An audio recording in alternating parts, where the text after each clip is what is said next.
When my first love confessed to the new transfer student, everyone thought Ava would be devastated. What they didn't expect was that Ava was actually sitting on his roommate's bed, with a bit of liquid already soaking into the sheets. Ethan was going to confess to that pretty transfer student. He had asked everyone to keep it a secret from me, but he didn't realize that some gossips couldn't keep it in and had already told me. Everyone knew I had a crush on Ethan and dreamed of marrying him someday. This time, Ethan seemed completely infatuated with that girl. People thought I would throw a fit, cry, and cause a huge scene. Everyone loves to watch this kind of drama between men and women unfold. They were all waiting for me to lose control and rush over to cause chaos. But, unfortunately, even after Ethan successfully confessed, I still hadn't shown up. The crowd of onlookers, 3 layers deep, started to lose interest. Even Ethan's face didn't show much joy. He put his arm around his new girlfriend and took out his phone. There were no calls or messages. Ethan frowned slightly.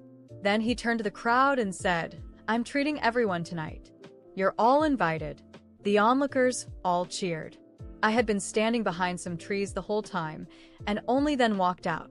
Someone with sharp eyes spotted me and immediately shouted, "It's Mia. Mia's here." I knew it. There's no way Mia would stay away. Ethan suddenly looked up the moment he saw me. The corners of his lips curved up almost imperceptibly. I ignored everyone waiting to see some drama and walked straight up to Ethan. "Mia?" Ethan held his new girlfriend tighter. He looked at me and said flatly, "You can't force feelings. We've known each other for over 10 years. I don't want to say anything too harsh and hurt our old friendship. From now on, I'll still treat you like a sister. If you need anything, you can still come to me." Then he lowered his voice. "With so many people watching, don't make a scene. Go home, Ethan." I interrupted him and slowly took a step forward. He frowned again. "Mia, be good." I smiled and handed him the bracelet I had just taken off my wrist. "I came to return this to you." Seeing the bracelet, Ethan's face suddenly darkened. "Mia, what game are you playing? Take the bracelet back. I won't bother you anymore after this." Ethan stared at me, his voice growing colder. "I don't care about this little bit of money. If you don't want it, just throw it away." As soon as he finished speaking, I turned and threw the bracelet into a nearby trash can. "You can throw away all the other things I gave you before, too." With that, I left without looking at him again. By the time I reached the riverside, it was raining heavily. Standing in the rain with an umbrella, I thought about the dreams I had in the past few days. In the dream, because of Ethan confessing to Lily, I cried and made a scene to force him to break up. I jumped into the river that night, but what was the result? I almost lost my life. Ethan only stayed at the hospital for 5 minutes before leaving. Resolutely, the Brown family who had fostered me thought I was embarrassing them by attempting suicide. And because of Ethan's attitude, they felt I was no longer of any use to them. They forced me to drop out of school and sent me back to my birth parents, who were involved in all kinds of vices. In the end, my life spiraled downward, and I died miserably in a foreign country. After I died, the person who collected my incomplete remains turned out to be the one I had always feared and kept at a distance. And Ethan, newlywed and in high spirits, never showed. These days, the events in my dreams came true one by one. If it weren't for these dreams, I would have been frantically calling Ethan by now. Then I would have threatened to kill myself and jumped into the river. I'm very grateful for this dream. It made me feel like I was reborn. I can change my predetermined tragic fate bit by bit. The 3rd time I dialed that number, it was finally answered. I clutched the phone tightly and held it gently to my ear. The name Daniel Black lingered on my tongue several times before I finally uttered it. Slowly, the heavy rain cut off all the noise in the world.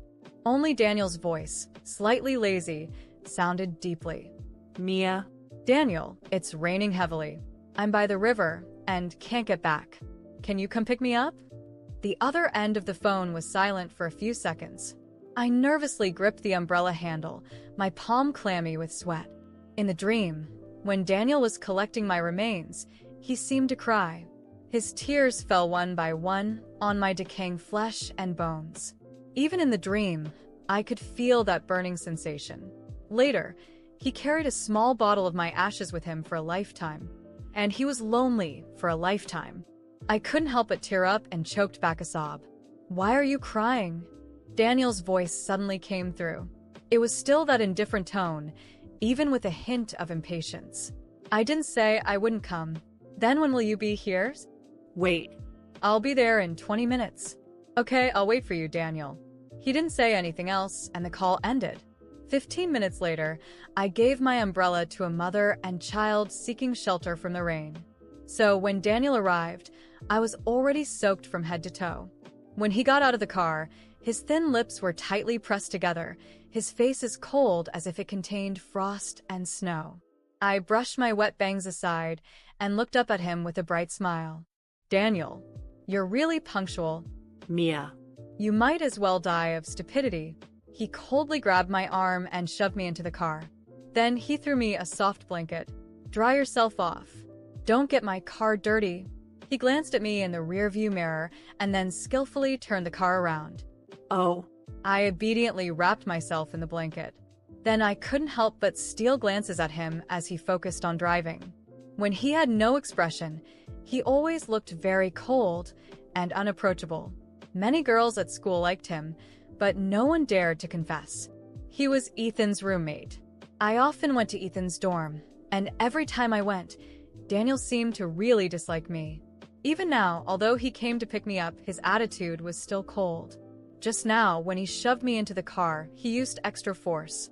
My wrists still hurt with a ring of red marks. It's hard to tell that he had been secretly liking me all along. I slowly lowered my eyelashes. Everything in the dream had come true. But now, because of my changes, many things have also changed. Would Daniel still like me? If he didn't like me at all, wouldn't I be causing him trouble by doing this? Back to the dorm. Daniel suddenly turned his head and glanced at me. My heart suddenly skipped a beat, and I blurted out, "Yeah, back to your dorm." Daniel gripped the steering wheel and snorted. "Ethan won't be back tonight." "I know." I gripped the edge of the blanket, twisting it tighter and tighter. "I'm not looking for him." The car suddenly braked sharply and stopped by the roadside. As the car moved through the empty streets, the silence between Daniel and me grew almost suffocating, broken only by the rhythmic sound of the heavy rain pounding against the car's roof. The streetlights flickered by the window, casting shadows that came and went, like the bitter memories I was trying to push down. I glanced sideways at Daniel, who remained focused on the road, his face rigid, but his eyes, always so cold, held a glimmer of something I couldn't interpret. I wanted to speak, to break the silence, but the memory of that haunting dream still burned in my mind, trapping any words in my throat. I could still picture Ethan in my mind, with that smug smile when I returned the bracelet. How dare he say he'd always see me as a sister? How dare he make that statement in front of everyone, knowing full well how I felt about him? Even after years of friendship, he chose to disregard any consideration for me, making my humiliation public. And all this just to impress a girl he barely knew. Anger rose within me, and I felt my heart beat with resentment, but at the same time, a part of me felt liberated, as if I had finally woken up from a ridiculous, delusional dream. Daniel interrupted my thoughts by braking the car abruptly. I looked around, confused. He had stopped in front of the old town park where we'd spent so many carefree afternoons before Ethan and that new girl invaded my life, and turned it upside down. Daniel turned off the engine and looked at me with an intensity I'd never seen before, a look full of something between disdain and concern, and it left me speechless. "Why do you keep subjecting yourself to this?" he said, his voice low but as sharp as a blade. "Why do you keep humiliating yourself for someone like Ethan, someone who doesn't even care enough to look back?" I swallowed hard. It was the first time anyone had said aloud what I had been trying to deny. I looked at my hands, still trembling, trying to find an answer that wouldn't sound pathetic. I thought he was the only one who really understood me. That he was the person I could build something with, you know? My voice came out weaker than I'd like, almost a whisper. But I guess I was just a fool all along. Daniel laughed, a humorless laugh, shaking his head like he couldn't believe what he was hearing. Maybe it's time for you to stop living to please other people, Mia. He paused, his gaze fixed on mine, and continued. You have an entire life ahead of you, and all you've done is try to be good enough for someone who never valued you. Is that what you want for the rest of your life? His words hit me like a bucket of cold water. I had never realized that all these years, I'd only been trying to become the person Ethan wanted. For a moment, I couldn't respond.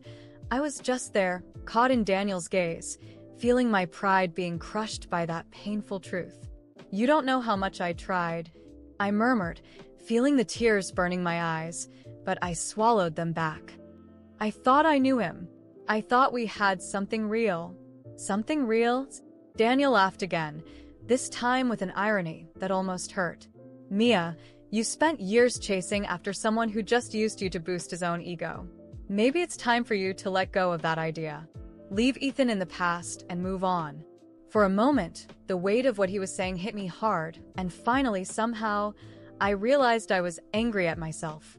Angry for allowing myself to be manipulated, for trusting so blindly in someone who only treated me as a second choice, like a toy he would play with and discard when he got bored. I felt the tears escape, but this time, I didn't try to hide them. I allowed myself to feel all the pain and anger I had repressed for so many years. I want to change, I whispered, finally looking at Daniel. I want to be someone who doesn't need anyone else to feel complete. I want to move on and truly leave Ethan behind. Daniel smiled, but there was still a certain skepticism in his eyes. He leaned in closer, placing a firm and comforting hand on my shoulder. Then start now, he said softly but firmly. Prove it to yourself. Forget Ethan. He's the past. Stop caring what he thinks. You need to be true to yourself before anyone else. Those words, spoken by someone who had always been in the background of my life, carried an unexpected weight. It was as if Daniel had always seen something in me that I had never been able to see. And in that moment, I knew I needed to move on. Maybe in some way, Daniel had been waiting all this time for me to make this decision.